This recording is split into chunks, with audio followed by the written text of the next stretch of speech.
जिस प्रकार से आप किसी वृक्ष की जड़ ढो में पानी डालते हैं तो वह जड़ में डला हुआ पानी वृक्ष के पत्ते तक पहुंच जाता है, और अगर आप ऊपर ऊपर से जल का छिड़काव करते हैं तो उसका कोई प्रभाव नहीं पड़ता और जल के अभाव में वृक्ष सूख जाता है। मतलब सही स्थान पर जल डालोगे तो लाभ होगा। इसी प्रकार से हमारे शरीर में कुछ ऐसे विशेष स्थान होते हैं जहां पर आप तेल लगाते हैं तो उसका प्रभाव हमारे पूरे शरीर पर पड़ता है। हमारे आयुर्वेद में बताया गया है, यदि हम शरीर के इन 4 स्थानों पर तेल लगाते हैं तो उससे हमारा शरीर खुद अपनी बीमारियों को स्वतः ही ठीक कर लेता है।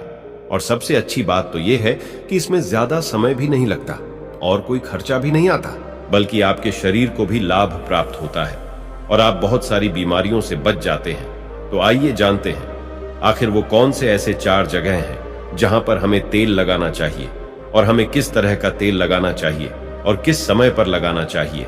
आज के इस वीडियो में हम आपको ये सारी बातें बताएंगे, लेकिन इससे पहले कि आप वीडियो में खो जाएं, चैनल को सब्सक्राइब और वीडियो को लाइक करना ना भूलें। एक बार की बात है, एक गुरु जो आयुर्वेद के बहुत बड़े ज्ञाता थे, वो अपने शिष्य से कह रहे थे कि बेटा, क्या आपको पता है कि आपका शरीर किससे बना है? हमारा शरीर 5 तत्वों से बना है। इन 5 तत्वों में प्रोटीन, विटामिन जैसी ये सभी चीजें आती हैं। और हमारे शरीर में 3 दोष पाए जाते हैं, वात, पित्त, कफ, और हमारी हर बीमारी की जो भी जड़ है वो इन 3 दोषों में ही होती है। क्योंकि अगर हमारे शरीर में वात बिगड़ता है तो 60 से 70% बीमारियां आती हैं, और अगर पित्त बिगड़ता है तो 15 से 20% बीमारी आती है, और अगर हमारा कफ बिगड़ता है तो हमारे शरीर में 5 से 10% बीमारियां आती हैं। यह तीनों ही दोष हमारे शरीर में पाए जाते हैं। जब आपकी बाल्यावस्था होती है, यानी जब आप जन्म लेते हैं, तब से लेकर 14 वर्ष की उम्र तक जो भी समय होता है, इसमें कफ प्रवृत्ति ज्यादा तेज होती है। इस समय हमारे शरीर में कफ ज्यादा बनता है। यह प्रकृति की देन है, और यह कफ इसलिए बनता है क्योंकि हमारा शरीर ग्रो करता है। इस समय कफ बनाना बहुत जरूरी भी है, लेकिन हमें इस पर ध्यान देना है कि हमारा जो कफ है वह संतुलन में रहे, वह ज्यादा बड़े नहीं। अब छोटे बच्चों को तो इस बात का पता ही नहीं रहता, लेकिन उनके माता पिता को इस बात का ध्यान रखना चाहिए कि उनके बच्चे को ऐसा आहार ना दे जिसके द्वारा उनका कफ बिगड़ जाए, क्योंकि अगर कफ बिगड़ गया तो उन्हें टीबी, दमा इत्यादि भयंकर बीमारियां हो सकती हैं। इसके बाद युवावस्था है। युवावस्था 15 साल से 60 साल तक बनी रहती है। इस समय हमारे शरीर में पित्त प्रवेश सबसे ज्यादा होता है, यानी कि इस समय हमारे शरीर का ध्यान रखना होगा कि हमें ऐसी चीजें नहीं खानी है जिससे हमारा पित्त बिगड़े, क्योंकि अगर पित्त बिगड़ गया तो हमारे शरीर में 15 से 20% बीमारियां आ सकती हैं। इसके बाद आती है वृद्धावस्था। यह 60 से ऊपर की उम्र होती है। उस समय हमारे शरीर में बहुत ज्यादा वात बिगड़ता है, और वह बिगड़ने की वजह से 60 से 70% बीमारियां हमारे शरीर में आ जाती हैं। 5 तत्व और 3 दोषों में जब भी कोई कमी आती है तभी हमारा शरीर बीमार पड़ता है, अन्यथा हमारा शरीर बीमार नहीं होता। बहुत से लोग कहते हैं कि भगवान ने हमें ये कष्ट दिया है, वो कष्ट दिया है, इतनी गंभीर बीमारियां दे दी, टीबी, कैंसर, थायराइड दे दिया। लेकिन यह सारी बीमारियां इंसान स्वयं ही पालता है, क्योंकि हमारी प्रकृति तो यह कहती ही है कि आप प्रकृति से प्राप्त भोजन पदार्थ का सेवन करें। लेकिन आप क्या करते हैं? आप पिज्जा, बर्गर, चाउमीन ये सभी खाते रहते हैं। आयुर्वेद कहता है कि आप पानी पीने के सही तरीके अपनाएं, लेकिन नहीं, आपको तो फ्रिज का पानी पीना है, कोल्ड ड्रिंक पीना है। अगर आप प्रकृति के नियमों के हिसाब से नहीं चलेंगे, आयुर्वेद के नियमों को नहीं अपनाएंगे तो आपका शरीर तो बीमार होगा ही, इसमें भगवान क्या कर सकता है। लेकिन अगर आप आयुर्वेद के नियमों को अपने जीवन में अपना लेते हैं तो जीवन भर आपका शरीर बीमार नहीं पड़ेगा। फिर गुरु उनसे कहते हैं कि बच्चों, आज मैं तुम्हें 4 ऐसे अंग बताऊंगा जहां पर तेल लगाने से आपके शरीर में कभी भी कोई बीमारी नहीं होगी और इससे आपके तीनों दोषों का संतुलन भी बना रहेगा और आपके शरीर में किसी भी 5 तत्वों की कोई कमी नहीं आएगी। बच्चों, ये जो 4 अंग हैं उनमें से सबसे पहला है आपकी नाभि, दूसरा है आपके पैर के तलवे, तीसरा है आपकी नासिका और चौथा अंग है आपका सिर। ये 4 सबसे महत्वपूर्ण अंग है और इन चारों अंगों पर आपको तेल लगाना है। लेकिन आपको ये ध्यान रखना है कि कब और कैसे लगाना है। सबसे पहले हम जानते हैं नाभि के बारे में। बच्चों, यह आपके शरीर का सबसे महत्वपूर्ण अंग है क्योंकि यह आपके 72,000 नाड़ियों का केंद्र है। यह एक ऐसा केंद्र है जो सबसे अधिक नाड़ियों से जुड़ा हुआ है। यह जो आपकी नाभि है वह आपके पूरे शरीर से संबंधित है।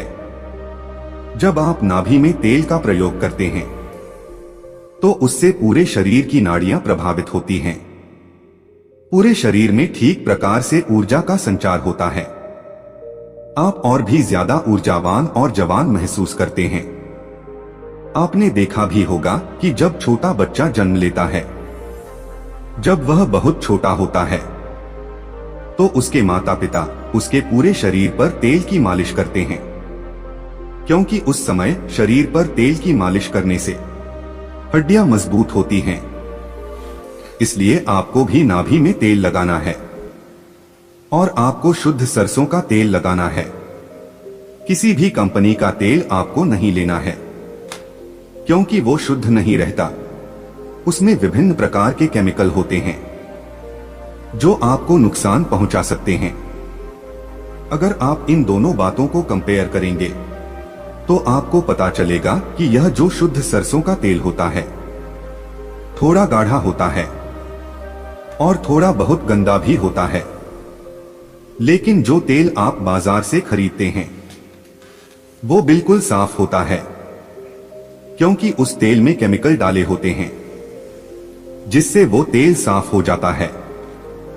इसलिए आपको सरसों के बीज खरीदने हैं और अपनी आंखों के सामने उनका तेल निकलवाना है और फिर उसी तेल का आपको प्रयोग करना है और आपको सोते समय अपनी नाभि पर उस तेल को लगाना है। नाभि में तेल लगाने का सबसे पहला लाभ यह है कि जब आप नाभि में तेल लगाते हैं तो इससे आपके जठराग्नि बढ़ती है। जठराग्नि आपके पाचन कार्य में कार्य करती है। लेकिन जब आपकी जठराग्नि बंद हो जाती है तो आप जो भी भोजन करते हैं उसका पाचन ठीक प्रकार से नहीं हो पाता। वह आपके शरीर में लग ही नहीं पाता जिससे आपको भूख कम लगती है और फिर वो भोजन पेट में सड़न मचाता है। तो नाभि में तेल लगाने से ये जो जठराग्नि है वो बढ़नी शुरू हो जाती है और भोजन आपके शरीर को ठीक प्रकार से लगता है।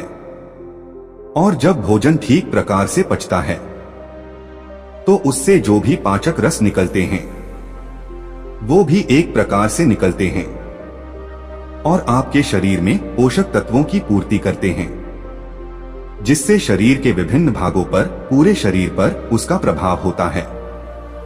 नाभि में तेल लगाने का दूसरा फायदा यह है कि इससे आपकी अपान वायु संचालित होती है।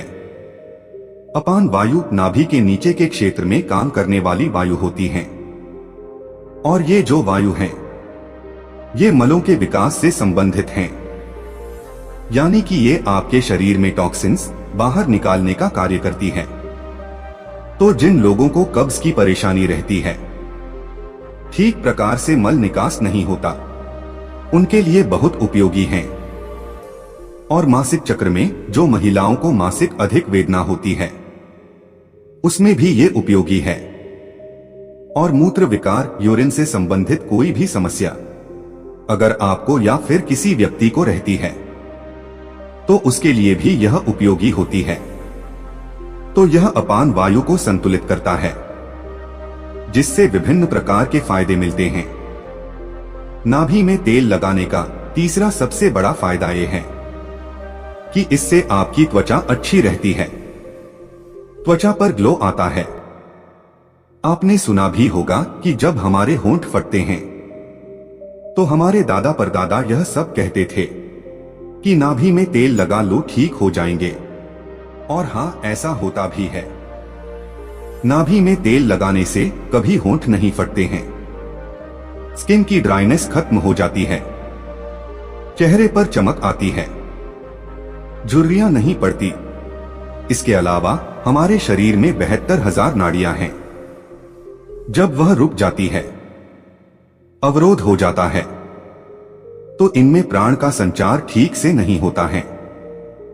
जब इनमें प्राण का संचार ठीक से नहीं होता है, जिससे आपको आलस आने लगता है, ऊर्जा की कमी आपको महसूस होती है और आपका मस्तिष्क ठीक से काम नहीं कर पाता। और ऐसा इसलिए होता है क्योंकि ये जो 72,000 नाड़ियां हैं, ये सीधे आपके दिमाग से संबंधित हैं। और जब आप नाभि में तेल लगाते हैं तो ये नाड़ियां खुल जाती हैं। इससे प्राण का संचार ठीक होता है और शरीर मूल्यवान बनता है। मस्तिष्क बहुत ही अच्छे से कार्य करता है। दूसरा स्थान है आपके पैरों के तलवे। सारी नसें पैरों के तलवे से जुड़ी होती है। इसलिए कहा जाता है कि सुबह सुबह जो मॉर्निंग वॉक होती है, नंगे पांव जमीन पर या फिर हरी घास में करनी चाहिए, तो उसकी आंखों की रोशनी कभी कम नहीं होगी। और पैरों के तलवे पर यही शुद्ध सरसों का तेल लगाना है। जब आप सोने जाएं, तो आपको सबसे पहले अपने पैरों को गुनगुने पानी से धो लेना है। फिर उन पैरों को अच्छे पोंछ लेना है। पैर पोंछने के बाद जब आपके पैर एकदम से सूख जाए, तब आपको एक कटोरी में सरसों का तेल लेना है और उसे अपने पैरों के तलवे पर लगाना है। इसके बाद में अगर आपके घर में कांसे की कटोरी है तो उससे अपने पैरों की मालिश करनी है, क्योंकि कांसे के बर्तन से शरीर में जितनी भी गंदगी रहती है वो सब बाहर आ जाती हैं। कांसे के बर्तन से जब हम पैरों में घसर करते हैं तो आपके पैर थोड़े से काले होने शुरू होते हैं। इससे शरीर में विषाक्त पदार्थ कम होते हैं। जिसके पैर के तलवे कम काले होते हैं उसके शरीर में विषाक्त होता है, और जिसके पैरों के तलवे ज्यादा काले होते हैं उनके शरीर में विषाक्त ज्यादा रहता है। अगर आपके घर में आपकी माता है, आपकी पत्नी है, तो आप उनसे अपने पैरों के तलवे की अच्छी तरह से मालिश करवाएं। और अगर नहीं है तो आप स्वयं ही मालिश कर सकते हैं। जब आप 5 मिनट तक अपने पैरों के तलवे की मालिश करते हैं तो आपको तुरंत नींद आना शुरू होती है। जो लोग सोने के लिए नींद की दवाई का प्रयोग करते हैं, जिनको चिंता रहती है, डिप्रेशन रहती है, इसकी वजह से उनको नींद नहीं आती, जिनकी याददाश्त कमजोर होती है, दिमाग से संबंधित कोई भी बीमारी रहती है, तो यह सब खत्म हो जाती है। जब आप सोएंगे तो सीधा 4 बजे आपकी आंख खुलेगी। आपको गहरी नींद और अच्छी नींद आएगी। आपकी चिंता, डिप्रेशन सब खत्म हो जाएगा। अब हम जानते हैं तीसरा, जहां पर आपको तेल लगाना है, वो है हमारा सिर।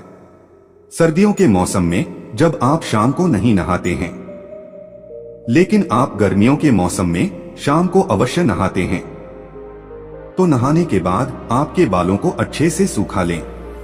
उसमें पानी नहीं रहना चाहिए। इसके साथ आपको अपने सर में वही शुद्ध सरसों का तेल लगाना है। आप जो ये विभिन्न प्रकार के तेल लगाते हैं, ये केमिकल्स से भरे हुए होते हैं। आजकल कंपनियां विज्ञापन दिखा दिखाकर लोगों को अपनी तरफ आकर्षित करती हैं। लेकिन ये सारे के सारे तेल जो हैं वो केमिकल्स से भरे होते हैं। इनसे हमारे बालों को बहुत नुकसान पहुंचता है। इसलिए आपको शुद्ध सरसों का तेल आपके सिर पर लगाना है। इसकी अच्छे से मालिश करनी है। इससे आपकी थकान दूर होगी और आपको अच्छी तरह और गहरी नींद आएगी। सोते समय सर में तेल लगाने के बहुत फायदे होते हैं। इससे आपके बाल मजबूत होते हैं। आपके बाल काले व घने होते हैं। आपको अच्छे से नींद आती है, गहरी नींद आती है। आपकी याददाश्त, आपके दिमाग की शक्ति मजबूत होगी। शरीर में शक्ति का संचार होगा। आपको कभी भी हेयर फॉल की समस्या नहीं होगी। जब आप बालों की जड़ों पर तेल लगाते हैं तो इससे ब्लड सर्कुलेशन बढ़ जाता है, और जब ब्लड सर्कुलेशन बढ़ता है तो वहां पर अत्यधिक मात्रा में ऑक्सीजन पहुंचती है, न्यूट्रिएंट्स पहुंचते हैं और वो अंग स्वस्थ होना शुरू हो जाता है। इसके बाद गुरु उन सभी बच्चों को कहते हैं कि हमारे शरीर का आखिरी अंग जहां पर हमको तेल लगाना ही चाहिए वह है हमारी नासिका। नासिका आपके सिर तक पहुंचने का मार्ग है। इससे हमारा दिमाग प्रभावित होता है। तो बच्चों, अगर आपको शुद्ध देसी गाय का घी मिल जाता है तो आप तेल की जगह घी का प्रयोग भी कर सकते हैं। आपको रात को सोते समय शुद्ध देसी घी के एक एक बूंद अपने नाक में डाल देनी है। नाक में घी डालने के इतने ज्यादा फायदे होते हैं कि आप सुनकर चौंक जाएंगे। अगर किसी के अंदर पागलपन है 2, 3, 4 महीने के अंदर ही उसका पागलपन भी खत्म हो सकता है। यदि किसी के पर्दे में छेद हैं तो वो भी बिना ऑपरेशन के 3-4 महीने में ठीक हो सकता है। नाक में जितनी भी प्रकार की एलर्जी है, जैसे बार बार छींक आना, नाक में खुजली चलना, नाक बंद हो जाना, यह सारी समस्याएं खत्म हो जाएगी। आंखों की रोशनी बढ़ेगी, मानसिक समस्याएं खत्म हो जाएगी, बाल काले हो जाएंगे। इसके बाद गुरु उन सभी शिष्यों से कहते हैं कि बच्चों, अगर आप अपने शरीर के इन सभी 4 अंगों पर नियमित रूप से सरसों का तेल लगाते हैं तो इससे आपके शरीर में जितने विषाक्त पदार्थ है वो सभी बाहर आ जाते हैं और आपका शरीर कभी भी बीमार नहीं होगा। आप हमेशा ही ऊर्जावान महसूस करेंगे। आशा करते हैं यह जानकारी आपको पसंद आई होगी। धन्यवाद।